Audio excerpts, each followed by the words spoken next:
Well, I was collecting material for a book on civil liberties. This is a period of a very high level of racial segregation in the South. The terror in the documents as you read about people fleeing the scene. One episode that really stands out in my mind in Middlesboro, Kentucky, when the police and a group of vaccinators went into this African American section of town, rounded up people outside this home, handcuffed the men and women, and vaccinated them at gunpoint. This is Fresh Air. I'm Terry Gross. The current controversy over childhood vaccinations and their possible side effects pales in comparison to the vaccine wars at the turn of the 20th century, according to my guest, Michael Wilrich. His new book, Pox, is about the smallpox epidemic in the early 1900s, when many people were afraid to be vaccinated, and public health officials and policemen forced thousands of Americans to be vaccinated against their will, sometimes at gunpoint. Those public health officials needed to stop the spread of this deadly disease, but the way they went about it raised civil liberties questions that ended up in the Supreme Court. Smallpox killed 300 million people in the 20th century. That's more than all of the wars in that century combined. As a result of the vaccine's success, the World Health Organization declared the disease officially eradicated in 1980. Michael Wilrich is an associate professor of history at Brandeis University. Michael Wilrich, welcome to Fresh Air. Why did you want to write about smallpox vaccinations at the turn of the 20th century? Well, I was collecting material for a book on civil liberties during the period. I was writing this, just beginning this project not long after 9/11, and I think, like many Americans, I was thinking a great deal about problems of national security and individual liberty and the clash between them. So I set out to write this book on civil liberties, and as I was gathering material, I came across this small item in the New York Times that just absolutely sparked my curiosity.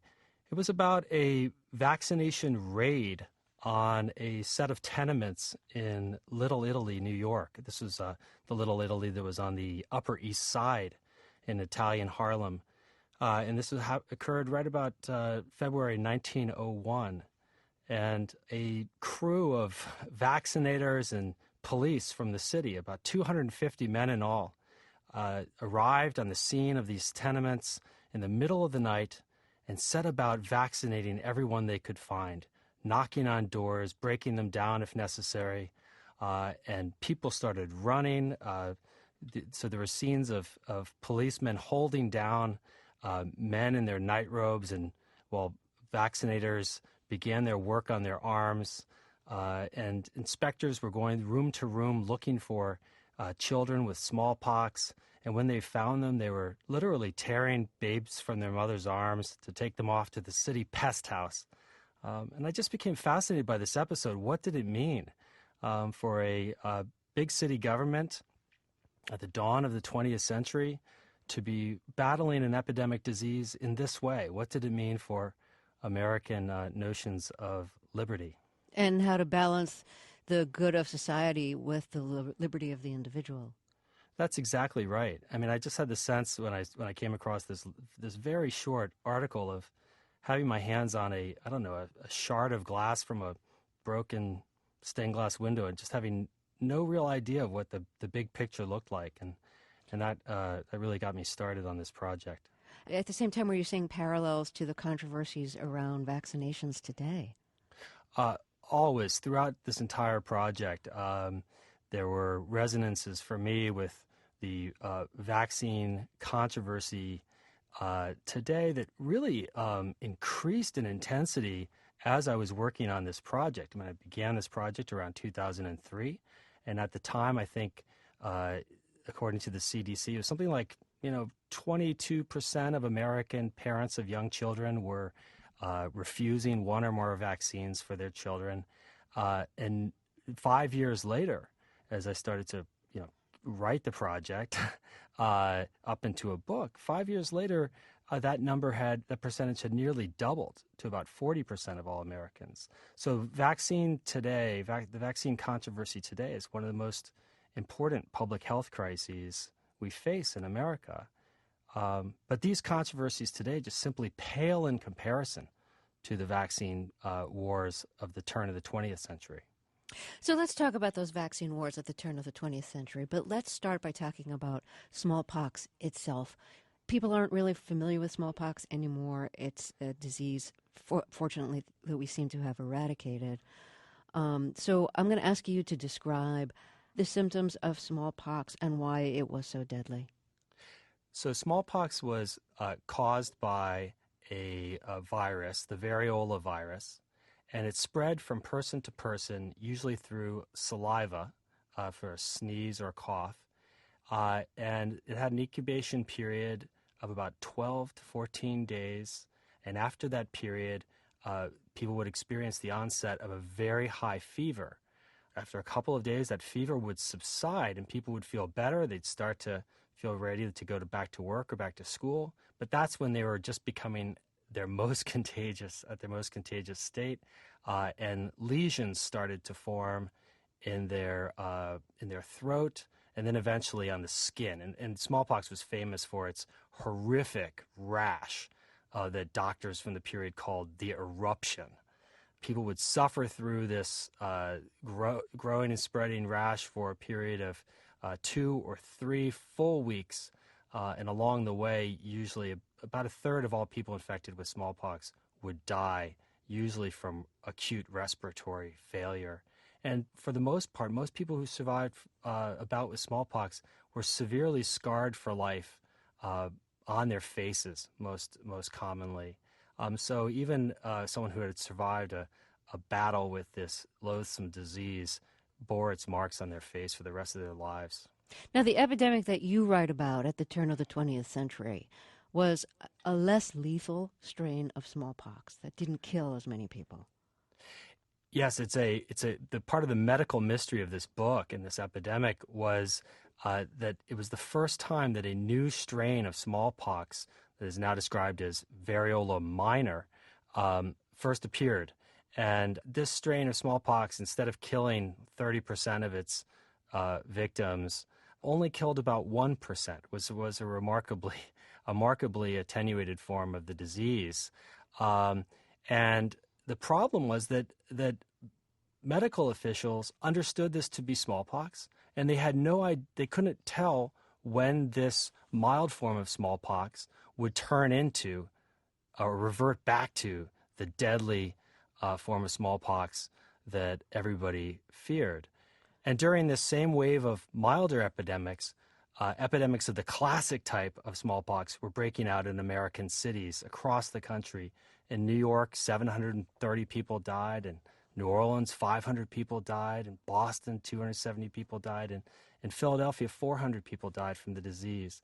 So you have a real kind of perfect storm of factors to create a vaccination controversy, a milder form of the disease that is lowering people's sense of risk of suffering from smallpox, and at the same time, a strong belief among health officials and epidemiologists that this disease had to be brought under check by swift vaccination of the population, or else it could turn into something truly horrific. So what was the vaccination for smallpox like at the turn of the century, the period that you document, compared to what it became later as scientists learned more about immunization? Sure. Well, we think about vaccination today as a shot delivered in the antiseptic environment of a trusted pediatrician's office. But a century ago, the smallpox vaccine involved someone taking a hold of your arm, scraping the outer layer of the skin with a sharp blade, a lancet, or a needle, usually drawing a little bit of blood, and then dabbing on some of the virus material, the vaccine material, which was a live vaccinia virus that had been harvested literally from sores on the underside of infected calves. So as you can imagine, people faced with the prospect of being vaccinated had all kinds of images in their head as they did so. Vaccines a century ago were far less safe than they are today. And you're talking about how people today have an image of getting the vaccine in a trusted doctor's office. What Right. were some of the places the vaccines were administered at the turn of the Well, century during the smallpox epidemic? Well, especially for the poor, vaccine was a very public event. It often took place in the public schools, on factory floors. Sometimes, when employers had agreed with public health officials to get their entire workforce vaccinated, they would have the doctors sitting at the desk as the workers came by to collect their pay envelopes at the end of the week. And the agreement was, if you want to come back next week, you're going to get vaccinated right now. Really, outside of the coercive aspect of what you're describing, it doesn't sound that different from today. Like flu shots are given at workplaces. Hmm. I was immunized against polio and forget what else in school. I guess maybe it was just polio. Drugstores give flu vaccines now, so it has become something that you get outside of your doctor's office. Just thought I'd get that in. Sure. Yeah. No. I think that's true. Consider this aspect of the environment that's so different today. 110 years ago, vaccination was compelled by the state. Right. It was a law. There were laws in the books compelling vaccination, but there was no effort taken by the government to ensure that vaccines on the market were safe and effective. We live in a very different environment today where there are extensive regulations governing the entire vaccine industry. And there's a system of compensation in place for people who are adversely affected by vaccines, that small number of people. So people had a reason to be afraid of vaccines at the turn of the 20th century because there was no oversight, there was no licensing of the pharmaceutical companies, and so you really didn't know what you were getting. Well, vaccines were this marvelous product of the stable and the laboratory. Vaccines were produced literally by infecting cows with vaccinia virus, waiting for these sores to arise in their bellies, and then harvesting the pus coming out of those sores.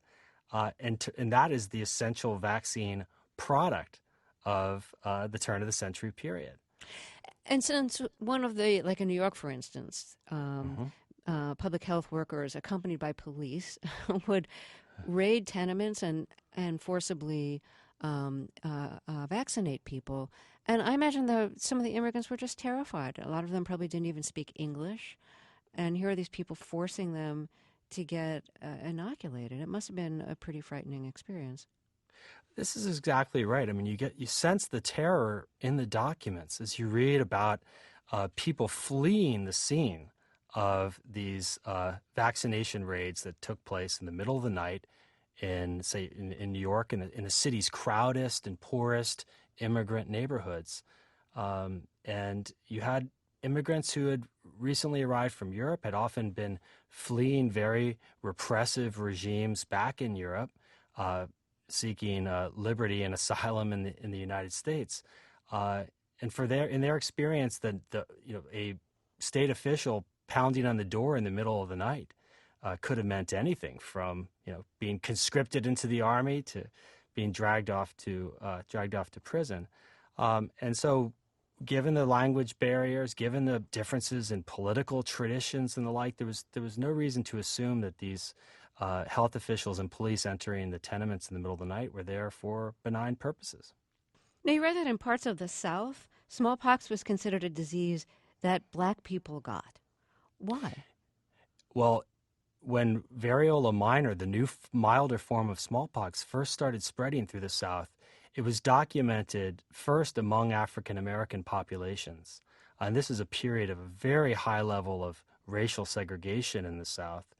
So it's conceivable that, in fact, smallpox was spreading first more rapidly among one sector of the population, particularly a sector that had been completely neglected by the medical profession, a sector of the population that was malnourished and thus more susceptible to disease.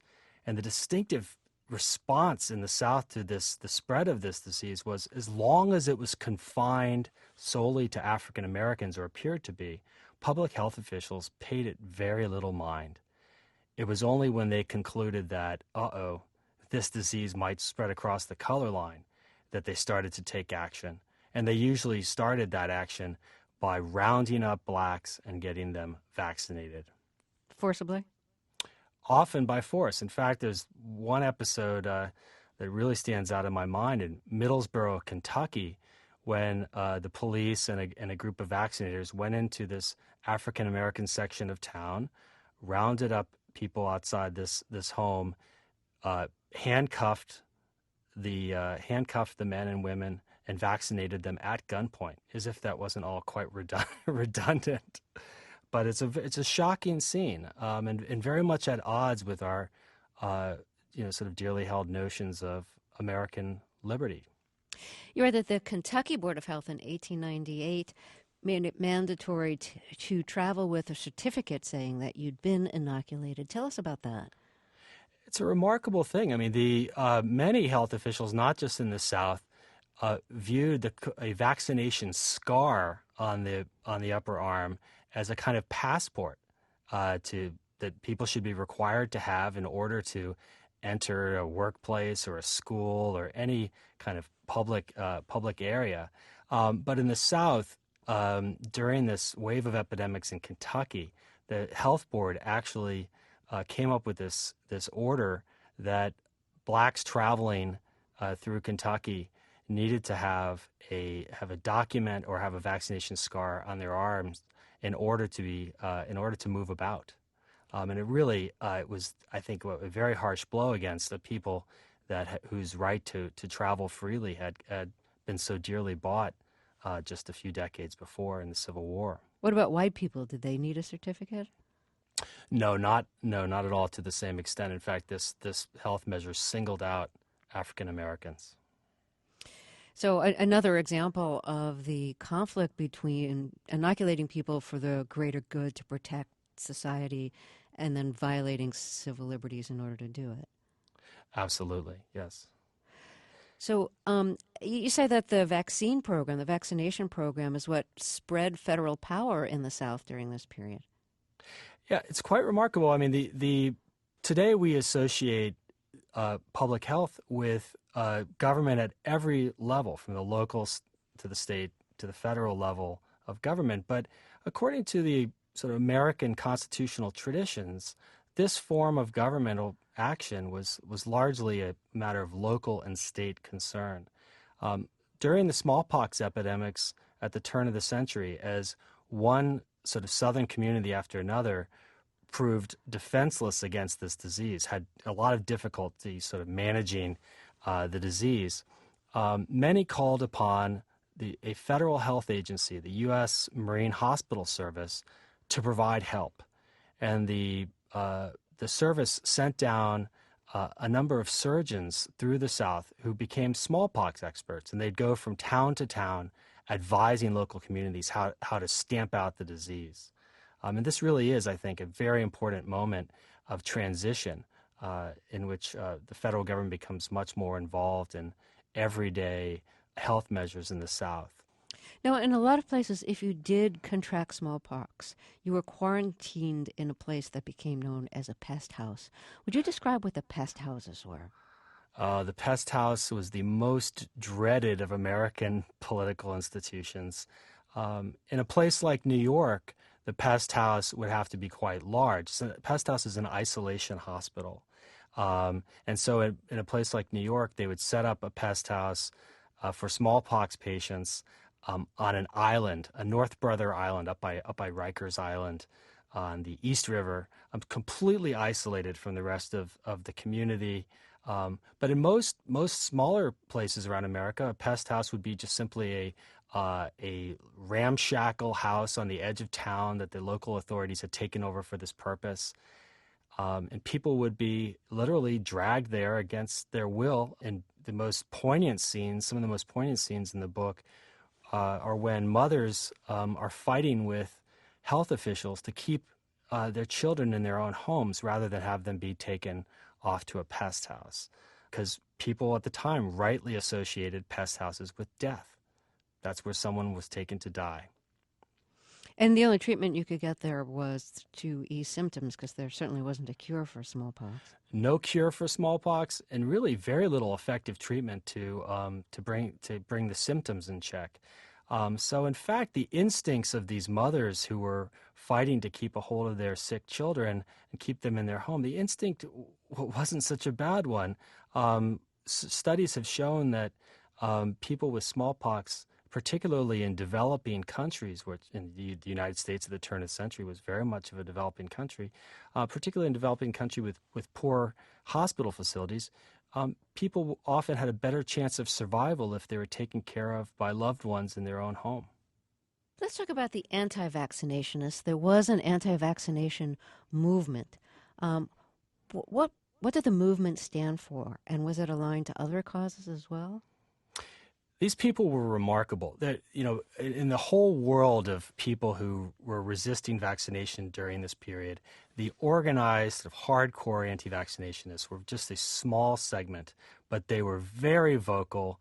They conceived of themselves as part of a transatlantic movement dedicated to protecting individual liberty against the encroachment of a Leviathan state. They had produced some marvelously interesting publications that were filled with both the gory details of vaccination, but also with principled claims for personal liberty. And some of the arguments that they make about liberty are arguments that we associate more with the much later movement for reproductive rights and family privacy in the late 20th century.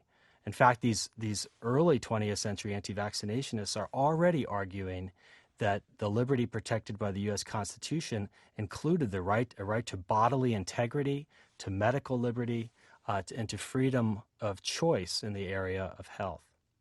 Well, the battle between people who took the individual liberty argument against vaccinations and the government who took the greater good mandatory vaccination argument came to a head in a Supreme Court decision. Tell us about that decision. Well, this was so there was a wave of litigation at the local, state, and the federal levels, but it did come to a head in 1905 in the Supreme Court's decision in Jacobson versus Massachusetts. Jacobson was a Swedish immigrant minister in the city of Cambridge, where Harvard is located.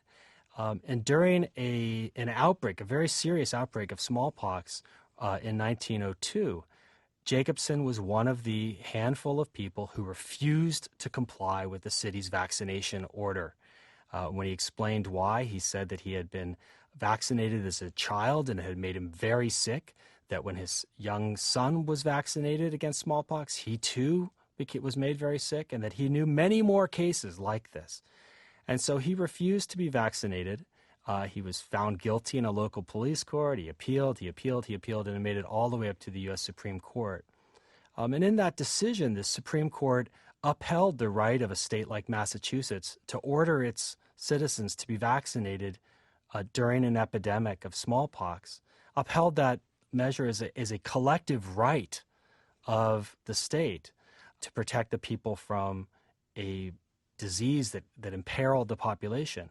But at the same time, the court recognized certain limitations on that power, that this power of health policing was not absolute, it was not total, that there was in fact a sphere of individual liberty that needed to be recognized, that measures like this needed to be reasonable, and that someone who could make a legitimate claim that a vaccine posed a particular risk to them because of their family history or their medical history. Or their religious beliefs.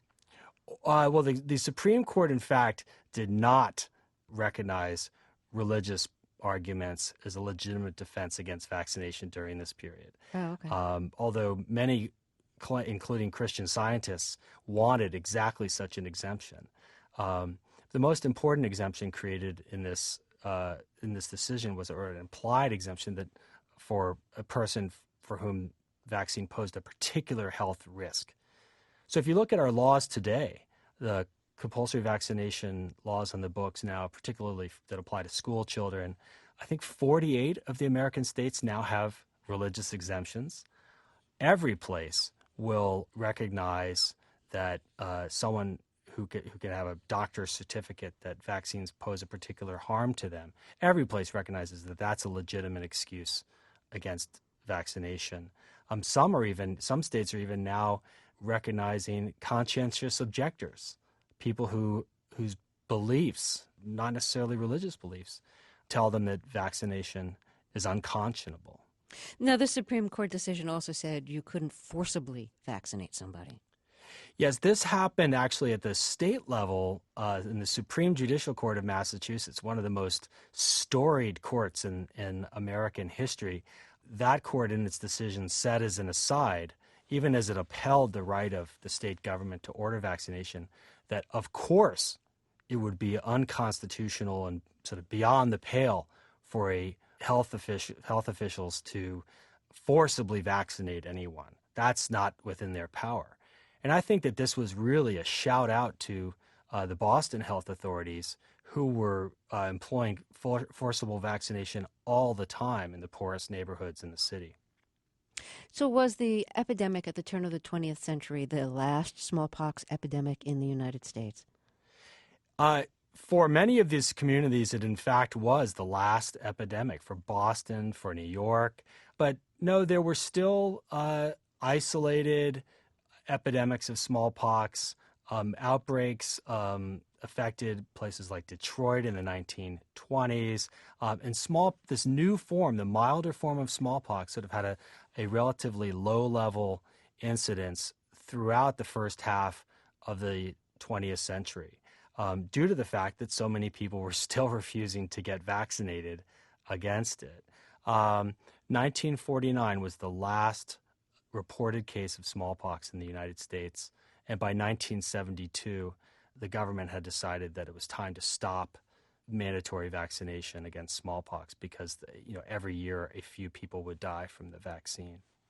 Now, it's through mandatory vaccinations that smallpox ended not only in the United States, but around the world. That was a very big part of the story. It was not the only part of the story. Smallpox was not destroyed through universal vaccination, that is, getting everybody across the globe vaccinated. But it was destroyed by targeted vaccination in smallpox-infected regions of the country and the world, carried out by an international team during the decades of the 60s and the 70s. So in 1980, the World Health Assembly declared that the world and all its people had won freedom from smallpox. It recommended that countries discontinue smallpox vaccinations. But smallpox remained alive in research labs in the CDC in the United States and in labs in the USSR. And as you point out, after the Cold War, the West was able to verify that the USSR had weapons-grade smallpox. In other words, it had weaponized smallpox, which is a pretty frightening thought. So do you know where that stands now? Like what's left of that? I don't think anyone knows exactly where it stands. The big concern, of course, is that some of that former Soviet smallpox might have ended up in the hands of other countries. In fact, this was was part of the conversation leading up to the Iraq War in 2003, was a concern stated by the Bush administration that Saddam Hussein had weaponized smallpox, which turned out, of course, not to be true. So if smallpox is ever used as a weapon, do we have vaccines stockpiled? Yes, we do. I believe that we, in fact, have enough smallpox vaccine in our stockpile in the United States for every American, every person within the country's borders to receive the vaccine. And in fact, the vaccine not only prevents people from becoming infected with smallpox, it also, if taken within a few days after infection, can cause there to be a much milder form of the disease. Let's fast forward to today, when vaccines remain really controversial, and tell us some of the objections that a lot of, for instance, parents raise today about getting their children vaccinated with all the vaccines that are recommended.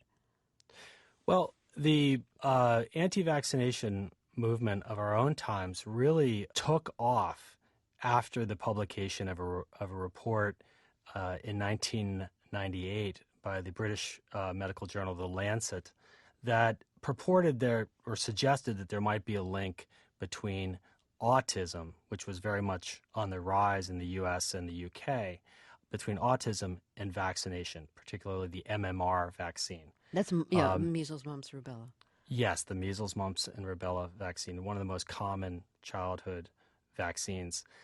This paper was thoroughly discredited and debunked, but the idea that vaccines might somehow be the cause of autism stuck in the public mind.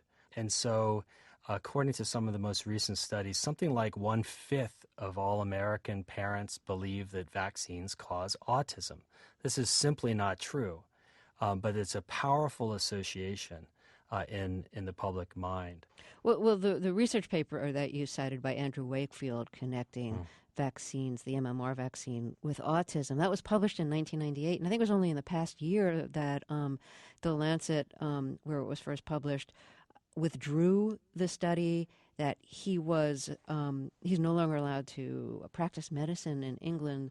The editor of The Lancet, which first published his article, said that the research was based not on bad science, but on a deliberate fraud. So, but So the concerns, you go ahead, you correct me. I just want to correct you a little bit ahead. on that. So the Lancet retracted the study, I believe it was maybe back in 2005. What happened very recently is that the British Medical Journal, which is another leading medical journal out of Britain, published a long-term sort of investigative report about the original Wakefield study that concluded that Wakefield had, in fact, at the time that he produced this study, was on was receiving payment from a lawyer involved in a suit against a vaccine manufacturer. So that's what led the British Medical Journal to make the statement that this was not just about bad science; it was about fraud.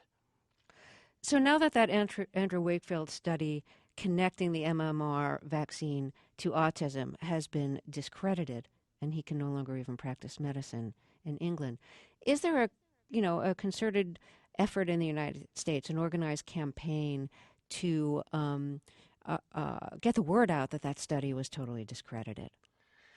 I think that the public health community in the U.S. could do much more with this moment. I think this is the time for redoubling their efforts to spread the good word about vaccines and also have a candid public discussion about the risks and benefits of vaccines. There's no more opportune moment than the present to launch a new publicity campaign around vaccines. You seem to see both sides in the story at the turn of the century, the people who were afraid of vaccines and the government who felt like everybody had to be vaccinated to protect the larger population, that it was essential to get people vaccinated. So do you see both sides in the controversy today? To this extent, it concerns me whenever I hear health officials or journalists characterize parents who are afraid of vaccines today as simply ignorant or anti-scientific denialists, right? I just think that's too broad a brush to paint these people and their concerns with. Parents, we have to accept the fact and realize that parents, like the health officials, have the best interests of their children in mind. They understand those interests in different terms. They have these newborn infants that they are responsible for. They have this intimate bond with, and to see them receive one shot after another to protect them against diseases that the parents don't see as present anyway. There's something kind of unnatural about this, as important as it is. It's certainly counterintuitive. So I think it's very important that health officials and members of the public health community at large never forget that this is the challenge of science in a democracy. It's a process of continuous education, an education that has to be very candid and honest about the relative risks and the benefits of vaccines, and that this is their job as members of the public health community. And it's a job that's never going to go away. May I ask if you have children? I do, yes. And did you have concerns about their vaccinations? You know, I was one of those parents who, when the doctors let us leave the hospital with our first child about 12 years ago, I couldn't believe that they were letting us drive off with that precious human infant. We, my wife and I both took the vaccination instructions very, very seriously, and we got our children vaccinated for everything that they were supposed to be vaccinated for. But I will tell you, I have one story that may shed some light, or that for me shed some light on parents' fears about vaccines. My son Max, when shortly after he was born, he was, I think, about 5 months, 6 months old, got the rotavirus vaccine. And this was a new vaccine to protect children against a very serious disease. It had broken out in Houston, where we were living at the time. So I said, of course, let's get him the vaccine. He took the vaccine, and within a number of weeks, he started to develop this horrible sort of abdominal pain, and was in great sort of distress. And we were so concerned about him. We finally took him to the emergency room, where he was diagnosed with and treated for a condition called intussusception, which involves the intestine literally telescoping in on itself. It's extremely dangerous and very, very painful. So they were able to resolve this problem. He was almost instantly better. And the next morning, as I wake up in the hospital bedroom next to my son in his little hospital crib, someone brings me a copy of the New York Times. And I look, and there on the front page is a story: rotavirus vaccine pulled from the market because it causes, in 1 in 10,000 cases, intussusception. So I feel people's concerns very much, but there's a new rotavirus vaccine back on the market today. It's safer. They have timed it better, so they give it to kids a little bit earlier. This problem has been resolved, but I'll tell you, it's no fun having your kid be the 1 in 10,000 cases.